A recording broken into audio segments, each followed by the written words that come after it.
여호와께서 이와 같이 말씀하시기를 너희는 정의를 지키며 의를 행하라.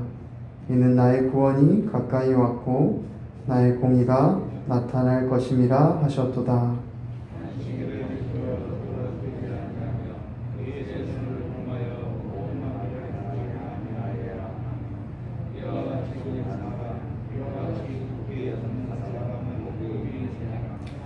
여호와께 연합한 이방인은 말하기를 여호와께서 나를 그의 백성 중에서 반드시 갈라내시리라 말하지 말며 보자도 나는 마른 나무라 하지 말라.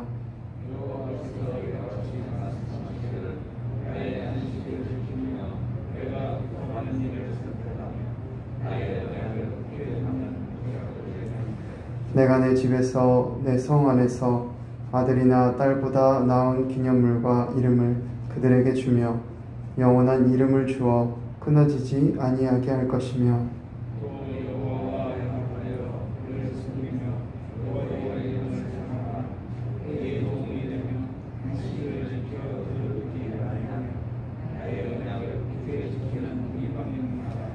내가 곧 그들을 나의 성산으로 인도하여 기도하는 내 집에서 그들을 기쁘게 할 것이며 그들의 번제와 희생은 나의 제단에서 기꺼이 받게 되리니 이는 내 집은 만민이 기도하는 집이라 일컬음이 될 것임이라.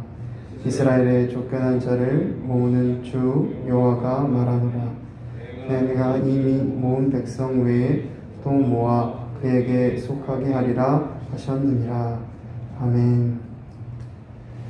앞에서 살펴보았던 이사야 40장부터 55장까지 말씀을 통해 바벨론 포로로 잡혀갈 백성에게 소망의 메시지를 전했던 이사야 선지자는 오늘 함께 살펴본 56장부터 포로 생활을 마치고 고향으로 돌아올 백성들을 향한 하나님의 말씀을 선포합니다.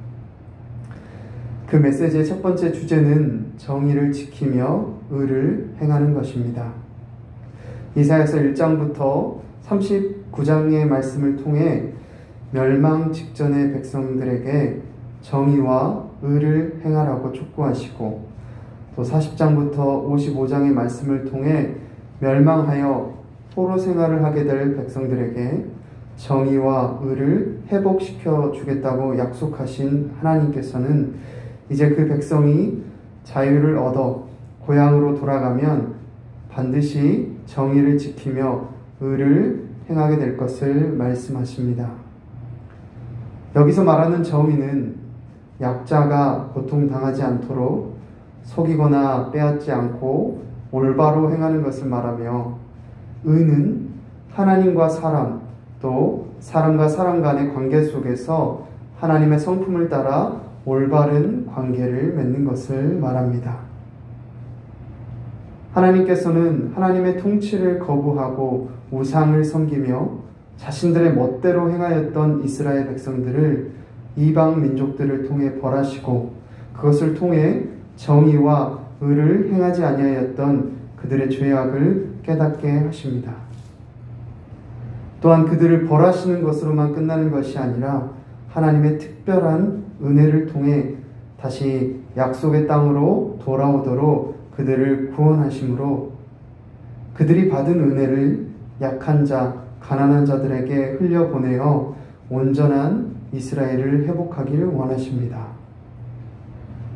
이와 같은 하나님의 열심을 1절에서는 이렇게 말하고 있습니다.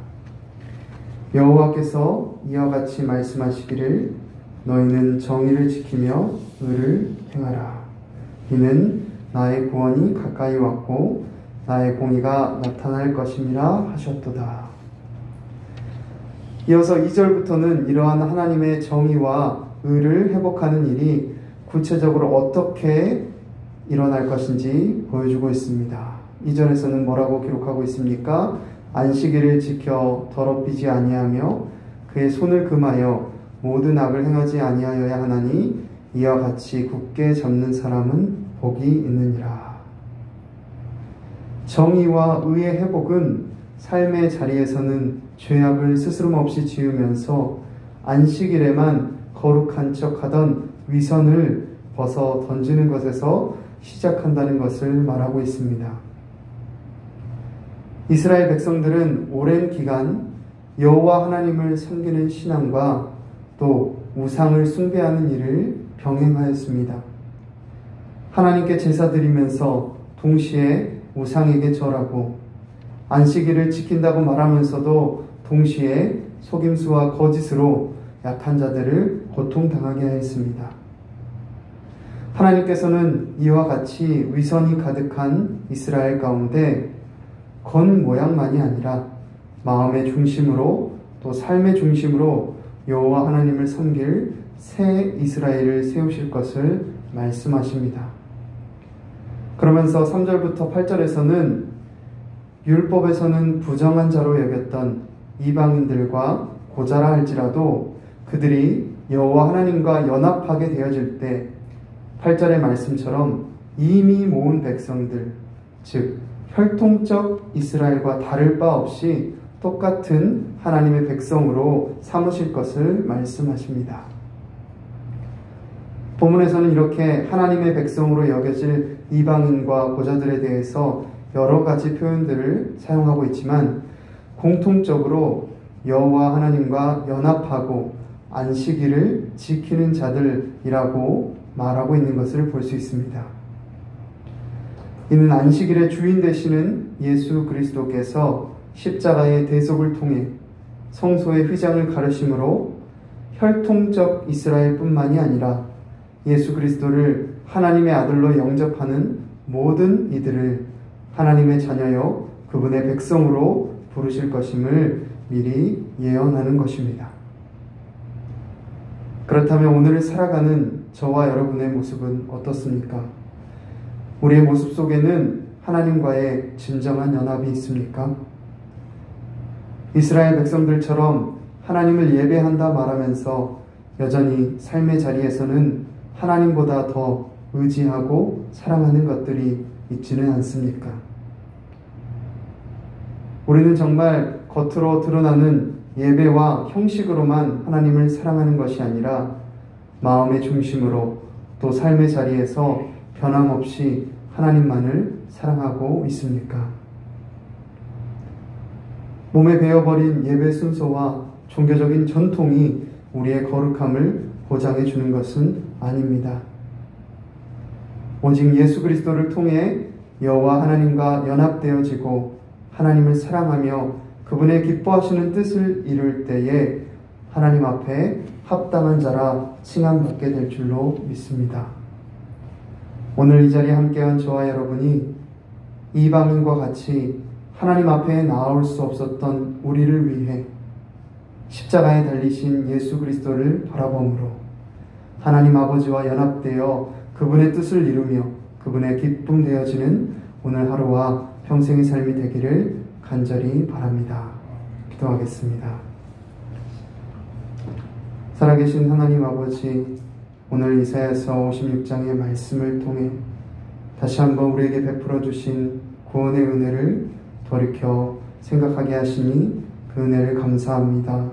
하나님, 이방인들과 같이 고자와 같이 하나님 앞에 나아올 수 없고 또 하나님 앞에 구원받을 수 없는 존재였던 우리들을 위해 그 아들 예수 그리스도를 대신하여 내어주심으로 이제 우리를 하나님의 자녀라 하나님의 백성이라 부르시고 은혜 베풀어 주시고 거룩하게 하여 주신 은혜를 감사합니다.